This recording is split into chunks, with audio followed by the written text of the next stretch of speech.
আজকের পর্বে আপনাদের সাথে শেয়ার করতে যাচ্ছি ভীষণ মজাদার একটি রেসিপি। আজকের রেসিপি হচ্ছে কাঁচকলার জালি কাবাব। অনেকেই তো কাঁচকলার কোপ্তা, কাঁচকলার চপ এগুলো খেয়েছেন, একবার কাবাব খেয়ে দেখুন। খেতে কিন্তু ভীষণ মজা এই কাবাবটি। তো আশা করি আপনাদের অনেক ভালো লাগবে।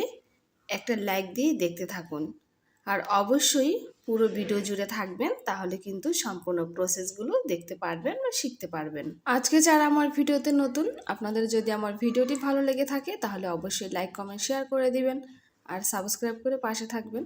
পাশে থাকা বেল আইকনটি অবশ্যই প্রেস করে দিবেন, যাতে আমি ভিডিও ছাড়ার সঙ্গে সঙ্গে নোটিফিকেশন আপনাদের কাছে গিয়ে পৌঁছায় আর আপনারা নতুন নতুন রান্নাগুলো উপভোগ করতে পারেন। আর অলরেডি যারা আমার পাশে আছেন আপনাদের অসংখ্য অসংখ্য ধন্যবাদ।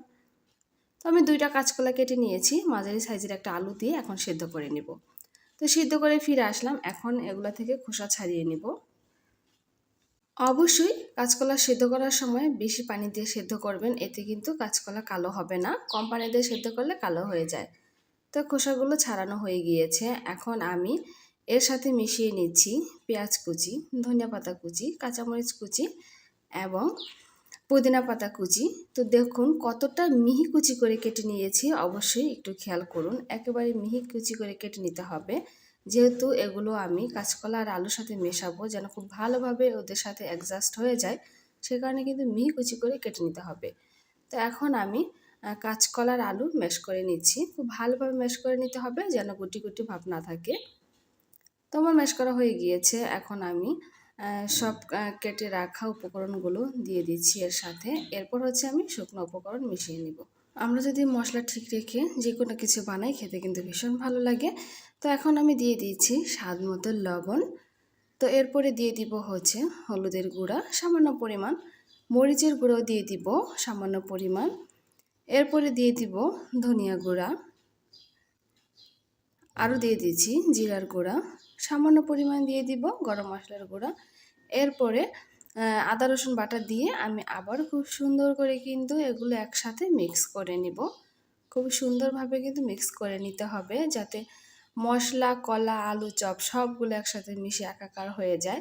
তো দেখুন একেবারে মেশানো হয়ে গিয়েছে, এখন আমি এটাকে কাবাবে শেপ করে নিব।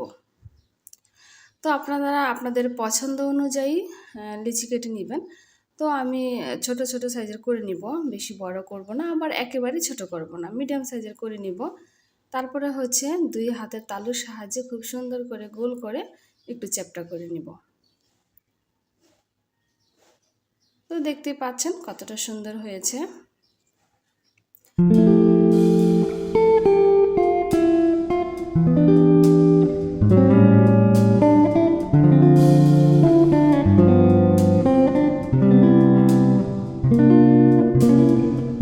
তো সবগুলো কাবাবের শেপ কিন্তু আমার দেওয়া হয়ে গিয়েছে, তো দেখতে পাচ্ছেন। এখন আমি এটা অন্য একটা ট্রেতে ঢেলে নিলাম। এরপরে হচ্ছে আমি ডিমটাকে রেডি করে নিব। কাবাবের যে একটা জালি করা হবে ডিম দিয়ে, সেই ডিমটা আমি রেডি করে নিব। এই জন্য আলাদা একটা পাত্র নিয়েছি, এর মধ্যে একটা ডিম দিয়ে দিব। তবে একটা ডিমে হবে না, 2টো ডিম লাগবে, কিন্তু আমি প্রথমে একটাই ফেটিয়ে নিব। সামান্য পরিমাণে একটু লবণ দিয়ে আমি হাতের সাহায্যে ফেটিয়ে নিচ্ছি, আপনারা চাইলে চামচ দিয়ে ফেটিয়ে নিতে পারেন। হ্যাঁ, তো ফেটানো হয়ে গিয়েছে, এখন আমি একটা একটা করে কাবাব ডিমের মধ্যে চুবিয়ে দিব আর হচ্ছে গরম তেলে ভেজে নিব। আর জালিটা কিভাবে করি সেটা অবশ্যই আপনাদের খেয়াল রাখতে হবে। তো কাবাবটা দেওয়ার পরে ডিমের মধ্যে চুবিয়ে এরপরে হচ্ছে হাতের সাহায্যে একটু একটু করে ডিম নিয়ে চারপাশে ঘুরিয়ে ঘুরিয়ে কিন্তু আমাদের জালি করে নিতে হবে। জালি কাবাবে যদি জালি না হয় তাহলে দেখতে ভালো লাগে না। তো দেখুন কতটা জালি হয়ে গিয়েছে, এখন একটা চামচের সাহায্যে বা খুরচুনের সাহায্যে যে কোনো কিছুর সাহায্যে কিন্তু এই জালিগুলো আপনি কাবাবের উপরে উঠিয়ে দিবেন।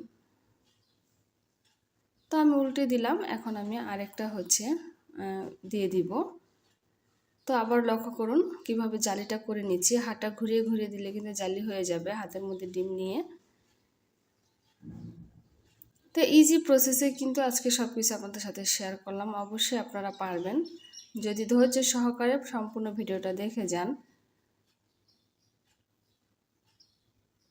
আমি সব সময় চেষ্টা করি আপনাদের সাথে সহজ কিছু দেখানোর, যেন আপনারা ইজি শিখতে পারেন। আর আমি সব সময় বলি সেটা হলো কারি কারি মশলা ব্যবহার করে যদি আমরা সঠিক পরিমাপে না রান্না করি বা মশলাটা না দিই তাহলে কিন্তু মজা হবে না। আমরা অল্প মশলা দিয়েও কিন্তু খুব ভালোভাবে মজা করে অনেক রেসিপি রান্না করতে পারি। তো ভাজা হয়ে গিয়েছে, আমি তুলে নিচ্ছি। বেশি লাল করা যাবে না, এতে কিন্তু ডিম পুড়ে যাবে আর তেতো হয়ে যাবে। তো এই প্রসেসে সবগুলো জালি কাবাব আমি ভেজে নিচ্ছি। তো দেখুন সবগুলো জালি কাবাব কিন্তু আমার ভাজা হয়ে গিয়েছে। তো দেখতে পাচ্ছেন কতটা লোভনীয় হয়েছে, দেখতেও ভীষণ সুন্দর হয়েছে আর অনেক জালি পড়েছে কিন্তু। আজকের মতো